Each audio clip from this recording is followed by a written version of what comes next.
Hey you, who, me? Yeah, you. Are you insecure about how your life is going? Oh my God, yes. I bet your financial situation weighs you down with a crippling anxiety that makes it hard for you to fall asleep at night and wake up in the morning. How did you know? Because you're a broke piece of shit that needs to read my new life-changing book, You Can't Be Poor If You're Rich. You're telling me if I do everything it says in that book, I'll have a life worth living? Fuck no, but I will. So what should I do? I don't know. I just reworded a different book to comply with copyright laws so I could sell it to you. But I do know one thing.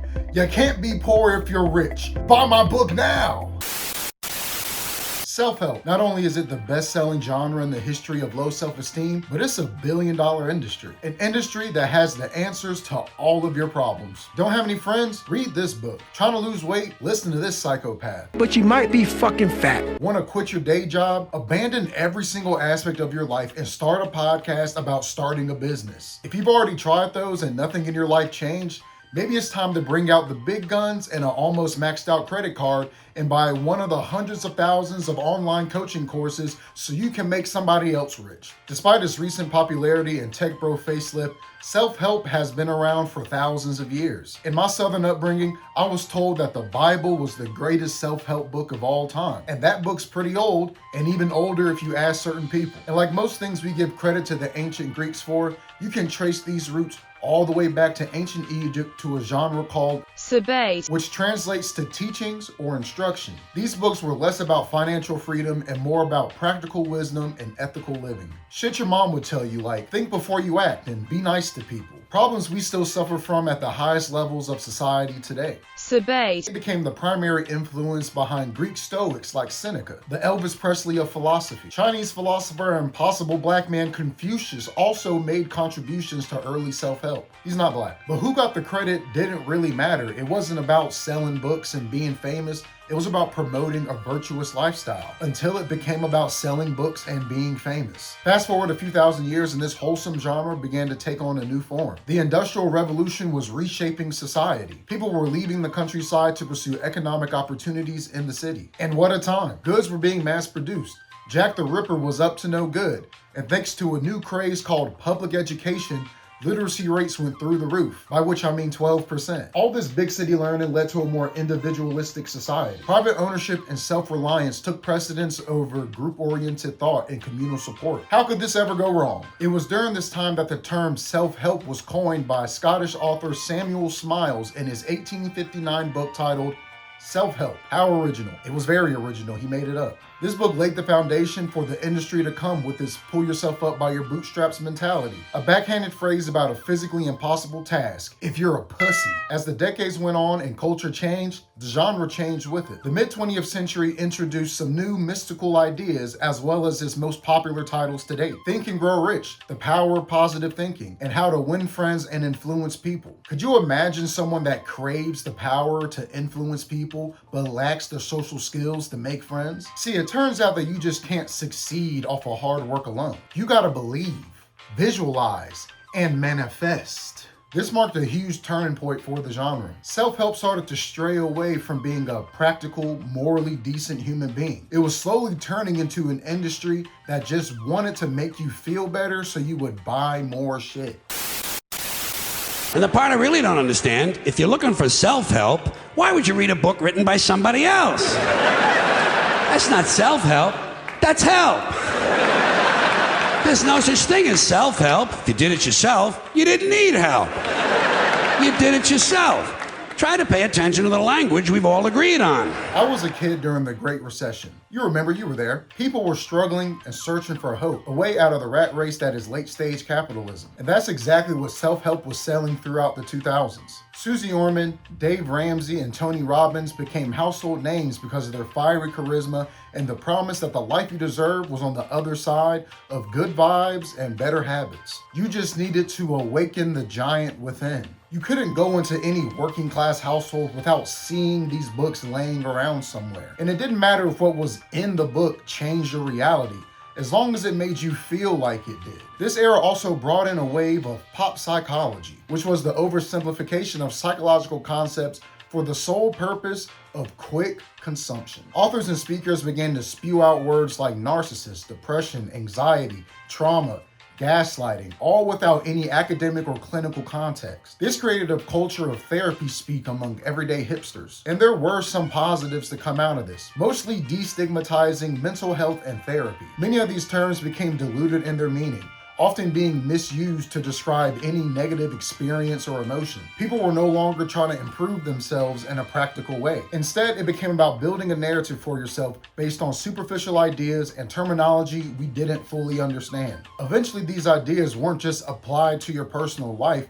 but began to permeate into corporate America. Motivational speakers were brought into offices around the country to boost morale and productivity. Who needs recognition and fair compensation for your labor when you can just power pose your way into a promotion and higher testosterone? Don't evaluate the flaws of the system draining you of your precious life energy. Instead, figure out how you can bring more value by being less of a human being and more of a product that can be sold to the system at a higher price than your current salary. For me, this is a major tipping point. Self-help had officially turned heel. Gone were the days of being a better person more fully engaged in life. It was time to transform yourself into a curated identity, a brand to be packaged, marketed, and sold to the masses. And in the midst of this shift, the perfect storm was brewing. The digital age was in full swing and social media was priming itself for corporate interests. Once again, tech innovations had birthed new economic opportunities for people ready to sell out. Niche communities became target demographics. Hobbies became streams of income waiting to be unlocked. And creative expression was watered down to a content strategy. Everything was a business, and business was everything. And if you weren't part of it,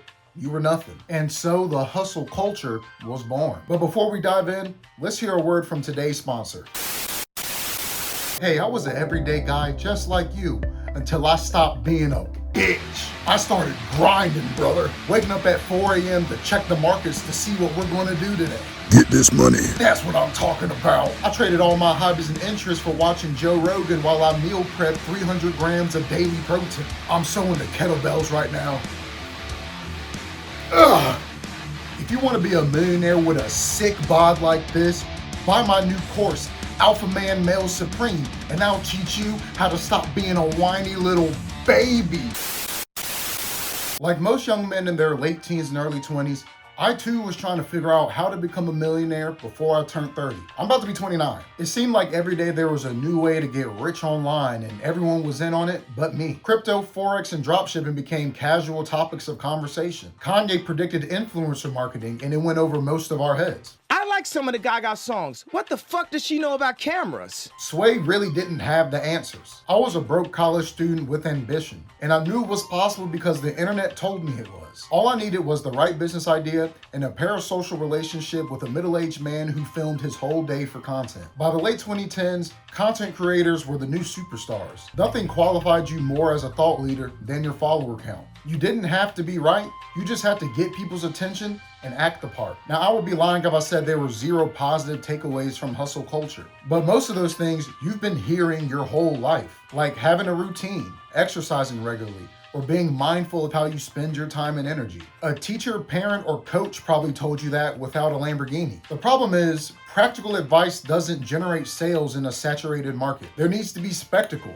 There has to be extremes, or at least a sense of novelty in what you're selling. Most people don't want to write a 10-year growth plan for a new business. They want a 4-week boot camp and a Shopify template that makes them feel like they have a business. As long as influencers can provide enough value to invoke that feeling without any tangible results, people will keep coming back for more content and more products. They're just entertainers pushing merch like the rest of us. Ironically, we have to use the fundamentals of the genre's origins to combat its modern landscape. We have to ask ourselves, is this practical and or ethical? Does an 80-hour work week take you out of the rat race or move you to a more exploitable lane? Will sacrificing any remnants of a social or familial life really make you more fulfilled in what you're doing? Is your biggest issue productivity or the fact that the average studio apartment costs $1,600 a month before utilities, fees, and other necessities? I didn't make this video to discourage anyone from reading or watching self-help. There's actually a lot of value out there if you're willing to dig through the mounds of bullshit. That's why I feel it's more important than ever to be more mindful of what you're consuming, what's being sold to you, and what their motives are. That way we can have better judgment on how and with whom we're willing to engage. And that's a sentiment that's not exclusive to self-help. I'm also not trying to accuse an entire genre of media on being predatory. Even some of the worst offenders seem to come from a genuine place, wanting to help people make the same transformations they did by spreading the atheist prosperity gospel. I think self-help needs to take a step back and analyze what it is and what it wants to be. Should it continue down the path of cult-like leadership where personal brand reigns supreme and every aspect of life is calculated for efficiency and profit? Or should we turn back to the old ways of practical wisdom and morality? Or is it finally time to just burn it down, start from scratch,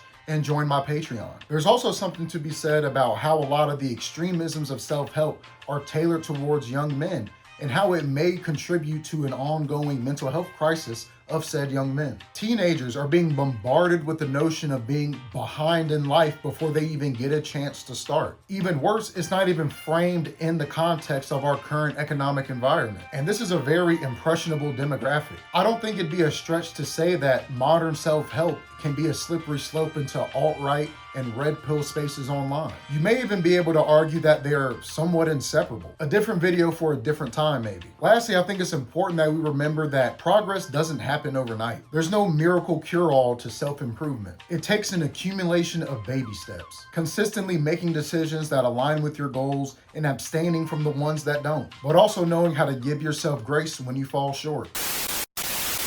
If you enjoyed this video, please like and subscribe to my channel. It would do wonders for my self-esteem, honestly. Let me know what your experience is with the self-help industry. What were some things you liked? What were some things you hated? And what were some things you felt I missed? Also, consider becoming a big homie by joining my Patreon. Podcasts, bloopers, live stream, arts and crafts, and a bunch of other more shit. Anyway, thanks for watching. I love y'all niggas. You complete me. See you next time.